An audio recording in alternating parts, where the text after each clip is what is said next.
Passenger Seat Podvlog, part of the Passenger Seat podcast, usually recorded from my 1968 Morris Minor Peggy, but we're on the kind of restoration progress with Peggy, and today is going to be kind of one of the last parts of Peggy in progress. As you can kind of see behind me, car is well loaded up and we are on our way to pick Peggy up. Today is the day. It is Morris Minor National. We are going to go pick Peggy up from the restorers. We got a call last night at 9:30 to say that yes, everything is fine, the test drive went fine, everything's put back together and it's all going well. So I could come and pick her up this morning and take her to the Morris Minor National weekend, which is fantastic. That was always the kind of hopeful goal, if everything went smoothly, that we could get everything done. So what's happened since last time I did an update on Peggy in progress. I've done two kind of very short visits to Peggy. I went and saw her at the beginning of June when she was all in primer, and I think that was kind of the weirdest that I'd even ever seen her. It was weirder than the bare metal because she still had the kind of blue roof at the time, whereas when she was all in primer and everything, she was completely kind of a ghost of the Peggy yet to come, and that was kind of very spooky to see it all kind of in there. And she didn't have her own wheels on, she didn't have her own steering wheel, so it was the most unlike Peggy that she'd looked like. So that was a very brief visit just to kind of see her like that. I don't think I got any footage of that, but I got quite a lot of spooky looking photos of her. And then I went and visited her the week after when she had got all of her colour on and everything, but was still in the process of being reassembled. Her engine was in at that point, as were her windows, so it was nice to kind of see that, and I got to hear her engine running, which was fantastic. And then it was mostly, I had kind of planned to not see her between primer and the final thing if I could help it, because I thought it'd be a really nice, like, big reveal for myself. But I really wanted red piping over the red rear wheel arch, and finding the right shade of red was proving tricky, so I got hold of some and took it down, and I had to decide if I was happy with it. And so that was kind of what that visit was mostly for. It was really nice obviously seeing her, but it was a last minute just check that I'm happy with this piping before wings and things like that start to be reassembled.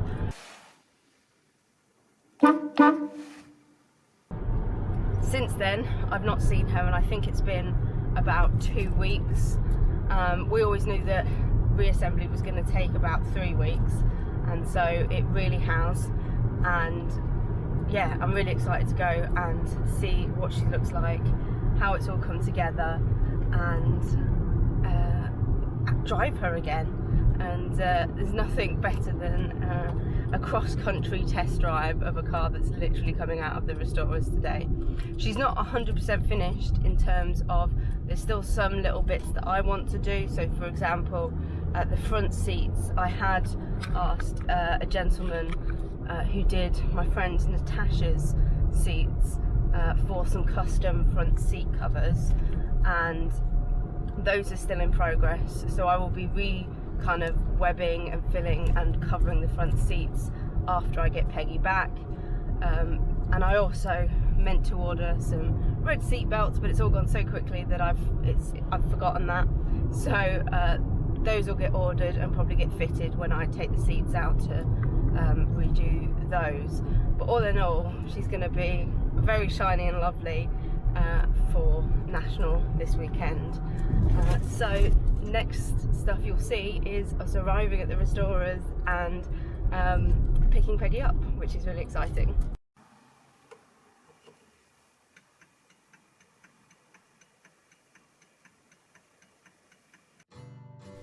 So as you can see, now that the work on Peggy is finished, if you recognise the place, you will know that the work was done by Ian Allen of Minor Services, which is in Witchford, which thankfully for all of the visits I wanted to do was not that far away, but also he's an excellent restorer with years and years of experience, and there was quite a lot of me peeking around that door to come and visit over the last few months to see how she was getting on.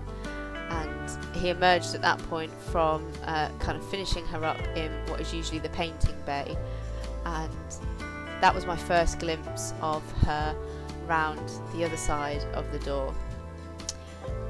And there's a big grin on my face as I look back towards Jamie, who's carrying it, and I hand over a few sweet treats as a thank you, because I know with some of the issues he's had that week getting her ready for National, he'd had some late nights.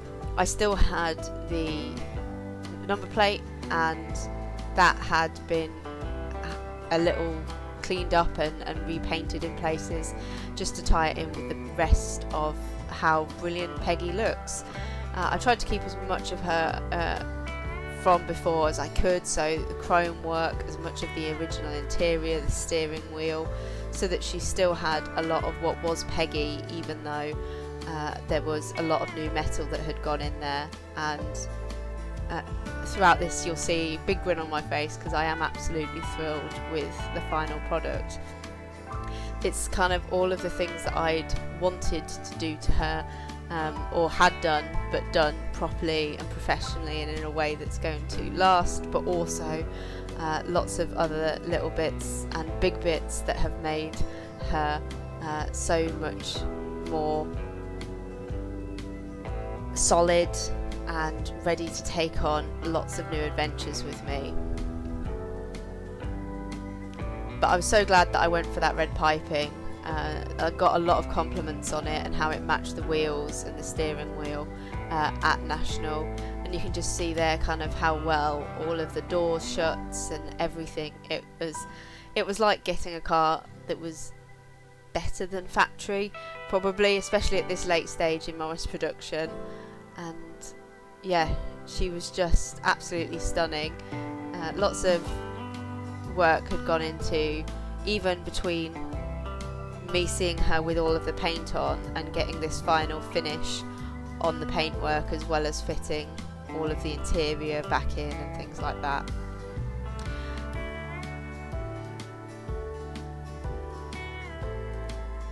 Ian here is explaining to me the trouble that he'd had with the ignition the night before to make her go, and all of the things that had led to her nearly not being ready, but him persevering and making sure that she was, and that little issue with the ignition hasn't cropped up again, so it's all good.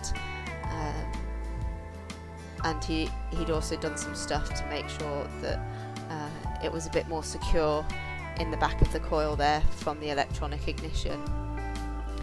You don't get to see much of the engine bay in this video, and that's because not a lot was done. I left the engine bay kind of as is, again trying to keep as much original as I could.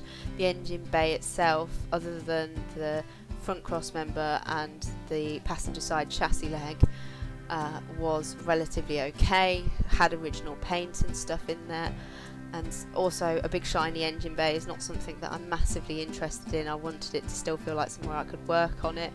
So the underside of the bonnet has kind of soundproofing paint on rather than shiny blue paint, because it would look strange compared to the rest of the engine bay, and also it keeps her a little bit quieter for my podcasts and things like that, so lots of bonuses there.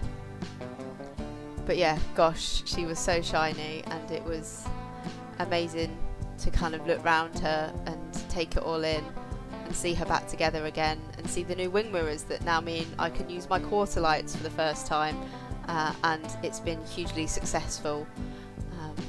And I'm waiting for much nicer summer weather to enjoy the use of quarter lights even more.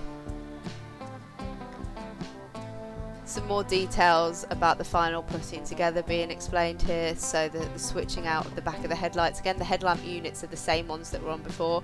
They're not the shiniest, they're not the best, but they're the ones that she's always had with me, and so that's the main thing. Checking out inside the boot again with it all tidied up, and also a few little bits and pieces that were in there for me to tidy up and fit if I wanted at a later date.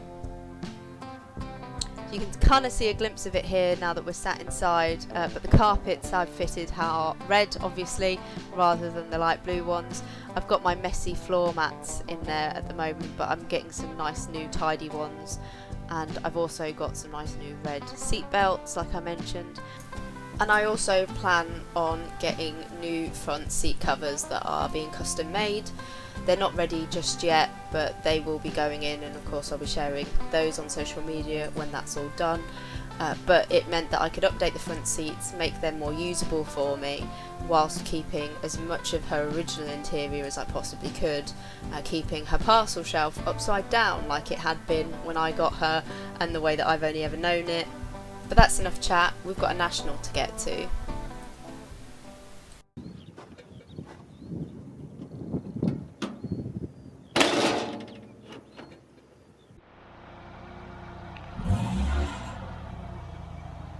If I thought seeing her in the paint bay was amazing, seeing her out in the sunshine, which it thankfully was on this day, which is pretty rare for this summer, was amazing, and seeing her in the sunshine at National that weekend was also brilliant. And yeah, I couldn't stop touching her paintwork and being amazed at how smooth it all was. But yeah, absolutely beautiful, with the sunlight all dappling off her, and you can see how shiny that paintwork is with the sun shining off it. And once photos had been taken, it was time to drive off. So that's it for the Peggy in Progress vlogs, but there will be more content around the restoration process and answering a lot of you guys' questions about it all still to come, so keep watching or listening into the podcast. But in the meantime, drive safely and happy motoring.